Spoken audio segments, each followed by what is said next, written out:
Hi guys, welcome to the channel. MEKKATORQUE is finally here, the endgame boss. We can fight for the next few days, 6 times per day. It's here. And tonight we're gonna have a look at my comps, my strategy to do damage on this boss and get possibly the best ranking as possible for this season. So without further ado, let's jump into the boss and have a look at his skills. So guys, the boss has a whole bunch of skills that you can read through. They are quite simple, to be honest. There are not many debuff you need to worry about. The only one is a recharge speed penalty, but we're gonna talk about a way to avoid it in a second. The boss has a 30-second rotation, and a second 6 is gonna spawn 6 adds on the right side of the field, 6 missiles, and those missiles are going to be basically unkillable unless you take like a specific frame of time where you don't have the unkillable buff up yet. I'm not sure that is supposed to happen, but nevertheless, if you basically let them spawn, they get the unkillable buff, the indestructible buff, how it's called. You can do a lot of damage on them, and when you get them to 0%, they basically not going to do anything. Boss is not going to put the recharge speed penalty on you, and so you can work on a 30-second rotation and keep repeating on the boss in the same way. There's not much else you need to know except for that, and so therefore this season for this boss is important than ever to have AoE DPS. DPS that do damage to multiple targets, to area, a large area as possible, or ideal for this fight. You're going to do a lot of damage, and the damage get transferred to the boss and counted as damage to the boss, and all the debuff you place on the minions are going to be copied to the boss. At least in theory. I saw that not happening a few times. I believe it's a bug. I've already reported to the devs, but I'm not going to bore you with that. So these are basically the oversimplification of the skills of the boss and everything you need to know for the moment to do the fight. Now, let's jump into my comp and let's have a look at what I've been doing. So let's start talking about the most achievable comps that I have, the most free to play, and even the best score that I'm able to do. And this comp over here, as you can see, has been able to do 137 million with no witches remain, and just the artifact that I got from the Famiander and the Pillar of Trial, if I've been ever using them. So this comp over here with 2 rares and 3 epics has been doing work for me. The comps is absolutely amazing. We're using Voresh. Voresh is built with the Emperor set, and I've been putting on him the Rivatrix root to increase his attack. And the Emperor set, in my experience, has been doing more damage than any other set for this boss. So I've been basically trying to use it as much as possible. Usha is my main damage dealer. She is also in Emperor set, and she's using the Arcane box because the boss basically, well, the buff that we have to fight the boss put a shield on us, convert on shields every time we're taking damage. So we are basically having a thin line of shields for most of the fight, and that is going to increase our damage, and it's quite good. And then we use it, the mighty Voje. And this guy has been a surprise because he has basically a 100% chance of inflicting frost for 10 seconds on a 3x3 area. So basically he's going to put the frost up on all the minions on the back, and then Usha is going to go double hit, hitting a lot of damage and using this part over here where she basically triggers more damage if she does a double attack if they are under frost, which is really, really nice. The skill also deals double damage to enemy inflicted with frost, so you're going to increase a lot your damage. And I've been bringing with them Catherine to support the team. She is built with the protection set. I've been using the Everlasting Diamond from the Pillar Trials, and she is an amazing healer. She's built with a Love Enlightenment 534. She's tanky. She's basically keeping the team going. And for the decrease attack, I've been using Nissa, because Nissa brings the healing prohibition, which is an extra debuff, and she brings the attack penalty over here. She has a triple hit on her ultimate, so she's the perfect candidate to place the decreased defense. And she has the zero set, so she's going to bring some damage, and she's going to increase my attack basically. The team is simple. The way of placing it, I'm going to put the video up on the screen. You're going to put Usha basically on the right side where the ads are spawning. So she's going to run to the boss and turn back and hit all 6 of them with her ultimate. Varesh is going to hit the entire board, so it really doesn't matter where you're placing him. Nissa is going to, Nissa, I keep confusing them. This one is Nissa, is going to run up to the boss. And Svojo is going to hit basically on the field, so it doesn't matter where it's placed. But you have to place them on the left side. And this comp here for me has been very, very surprising. The damage is incredible, 137 million as I said. It's really, really good. I've been seeing people doing way more damage, obviously with the Witch's Remain and other amazing legendary artifact to combine with this, because the boss, the more debuff you place on the boss, basically, if it's a unique debuff, the boss will take 10% additional damage, which is something I forgot to say in the beginning of the video. But that's why we're trying to bring different debuff in this team to increase our damage output. And so Nissa brings that extra 10% basically with the healing prohibition. We bring in Frost, we bring in the block buff. And that's pretty much it for this team. As I said, damage is incredible. And I hope you can replicate this team because it's going to bring you a lot of points. Now, the next team I want to talk about is going to be my Poison team. This team is taken from a video I saw for another content creator, which is Stew Gaming. He's been using the same team with a different Poison champion over here. I tried the same team this morning, but without the Witch's Remain and without some other of the legendary artifacts, I couldn't really get close to the damage it was showing in that video. And so I've tried to swap out that 5th rare and put in Yola, which I got this morning from an epic box. And I've been able to push the team up to 85 million. Now we're using Furbat over here is our tank. He's going to run up on the front. So we need to place the champions basically around him because it's going to create that pool of healing around him. And then is going to bring us the decrease attack. He's built with the protection set. And I put on him the Spiritual Incense Burner. Not really needed, but I had to push his accuracy up, so I had to use something on that accuracy. So the rest of the team is kept up by Alexandra, which is in Monolith set to increase the healing on the team. She has the Everlasting Diamond as well to increase her enlightenment and HP. She's a bit tanky, not much really. If you see 1400 is all you need. As long as you can keep healing your team, you're gonna go all the way for the entire length of the 8 minutes of the fight. And then bring in Yola in the 0 set with the Crown and Clean to use the triple hit and trigger and put the decreased attack and the decreased defense on the minions basically. He's gonna transfer to the boss. And then with the Furbath is going to place the decreased attack on the rest of the fight, on the end of the fight when you drop off basically. And so you are going to be able to basically keep up with the boss. And then I'm bringing Eli. Eli is built with the Emperor set with the Rivatrix route built for damage.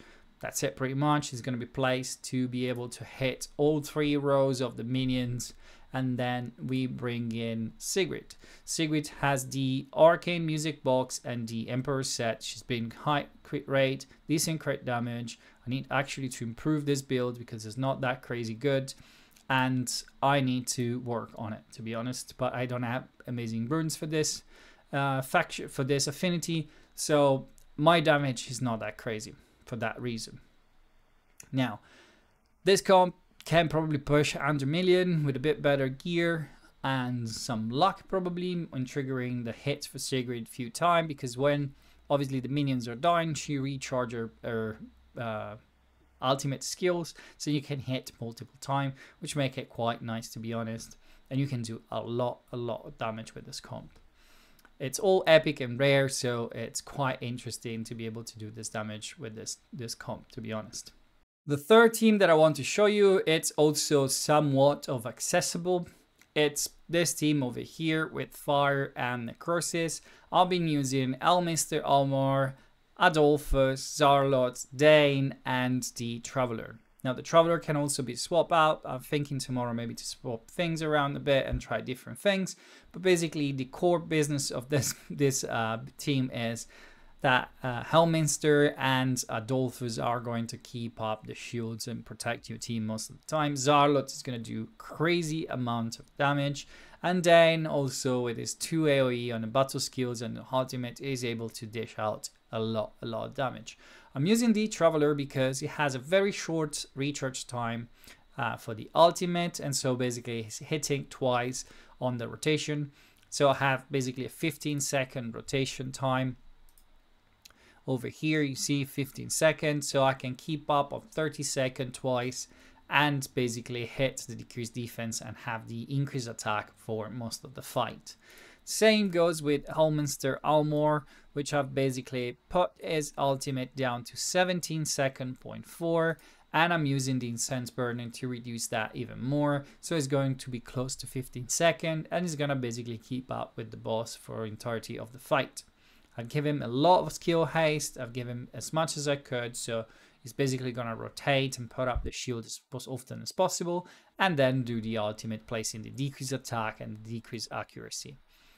Adolphus is obviously built with high enlightenment in a Monolith set to increase the healing. I've given him the Tiara in this case to try to increase the amount of shields. I put on Zarlot the Rivatrix. I need to try to give him the arcane music box and see if the damage increase. I will try that tomorrow because the crit rate is not that high and the crit damage will stay pretty much the same. I will lose a bit of attack, but the attack is not that high neither, so I need to swap around the gear a little bit and see what I can do if I can push this damage even higher. Dane has the arcane music box, decent crit rate, not too much crit damage to be honest, and is doing decent damage. And as you can see, you can still pull out more than 100 million. The Traveler has the Chronically Clean and the Zero set and is doing some damage as well. So this team, as I said, should be quite accessible considering I'm using 3 epics and 1, which is the Traveler, and 1 champion that you can get with 20 dice in season 2 or actually during the D&D event, so you can have it even in season 1, and you don't need any tank over here, which is pretty impressive in my opinion. Now the next team up is gonna be the first one that I've used, and it's this team over here at the bottom. It's not really free to play friendly. I'm using 3 legendaries and 2 epics, 2 of the best support epics and 1 of the best tank in my opinion, and 2 legendaries to dish out damage. Basically 1 in particular, which is the only one, or close to be the only one, that makes Thunderbolt a viable solution for this boss. You can use Earworm. I've seen comps with Earworm doing more damage than I do with this comp, obviously with Witcher's Remain and other legendary artifact. But for the gear I have, for the artifact I have, this is as much as I can push this comp. So we have Nathaniel shielding the team in a protection set, actually as a hybrid between protection set and zero sets to give him more skill haste. And he has the Everlasting Diamond to increase the enlightenment and HP. His shield scales from HP and enlightenment, so this is what we're using basically. It's gonna hit the adversary, so also the more enemies hits, the more shields you place. He's gonna give also defense 1, which help keep the team running. Vikak is there basically to heal the team.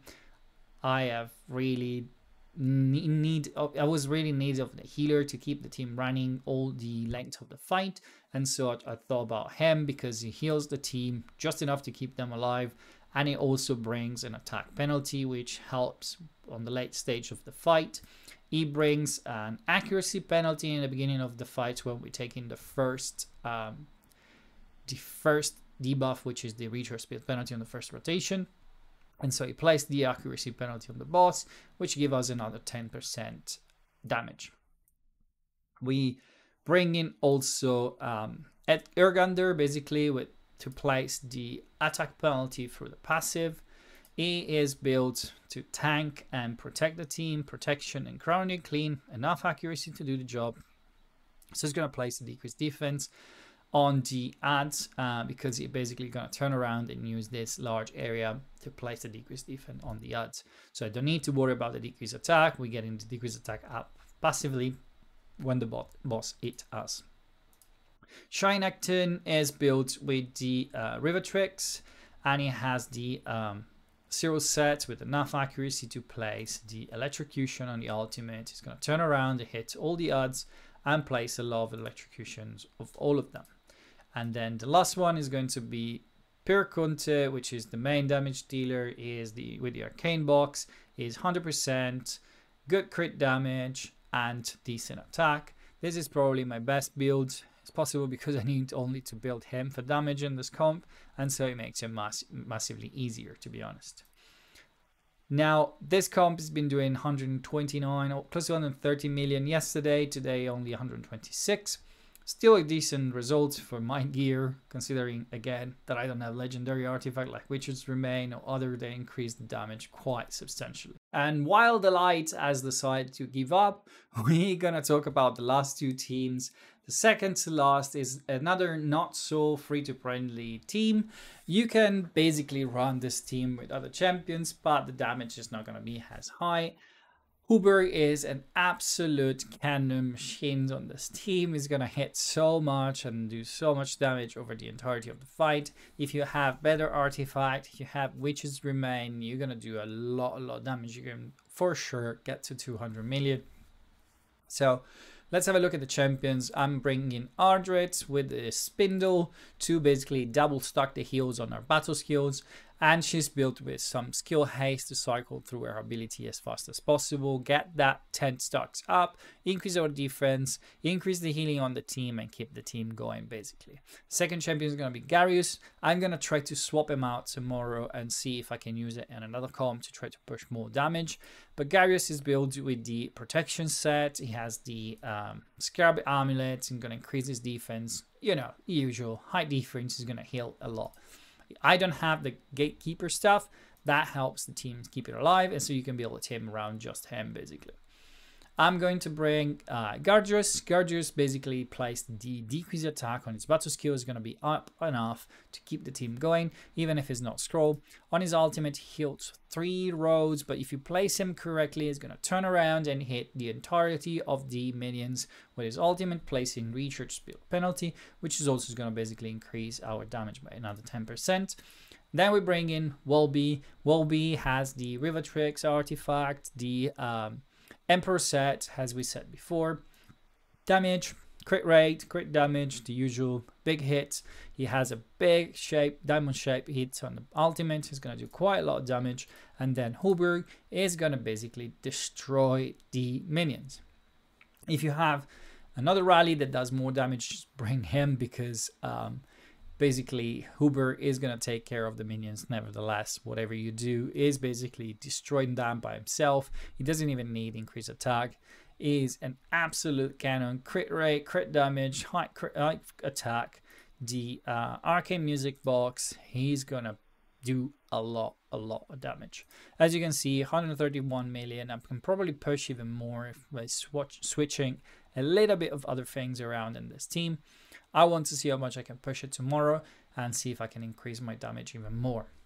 And the last team is the team that basically last night kept me busy until almost midnight, until basically I've not been able to not record this video. I had to push it back to today after work, and that's why I'm a bit one day late with this video. But nevertheless, the last team is basically a bit thrown together, but still do 82 millions. And it's built around basically a lot of debuff and then keeping the team alive. And I'm being quite surprised actually by DPS that helps the team stay alive. So we are using Quesitia over here, which is a bit redundant to be honest. She brings the same debuff that also Ripicus brings. So you can bring any other DPS that you like. Any other tank that you like really. You can bring Isolde, you can bring anybody else really. She is going to place the decreased attack for me, and she's going to place the healing prohibition and recharge speed penalty on the passive. Now, healing prohibition and recharge speed penalty are basically doing nothing, and at least they are increasing 20% the damage on the boss. She's going to place the decreased attack on the boss, and Rippercast is basically going to turn around and hit all the odds with his skills, placing the increased attack on my team, placing the decreased defense, doing some damage meanwhile, and bringing all of this debuff for us. Buff prohibition, accuracy penalty, healing prohibition, recharge speed penalty, and attack. All of the same. Those three, the first three are the same that Kshatriya is bringing as well. So she is only basically at the other two. Is also healing and is basically doing some damage as well. The team has been kept going by Stella, more for lack of alternative, to be honest. I didn't have another good healer to keep the team going, so I've been bringing her. She's not scrolled, she has the Everlasting Diamond, she's in a monthly set, and she's basically healing through her ultimate. She casts the spell where she starts healing, and she heals quite a lot, to be honest. The team is also being kept running by Kshatriya. Oh, actually, Questa. I keep confusing them. Questa. Questa has this amazing passive that every time an enemy hero die, grant recovery over time to all allies for 10 seconds. She's basically putting up 6 recovery over time on the team when the minion get destroyed by the boss. So this, combined with the Stella, is keeping the team going for the entirety of the fight. She's also jumping and doing a lot of damage with her ultimate.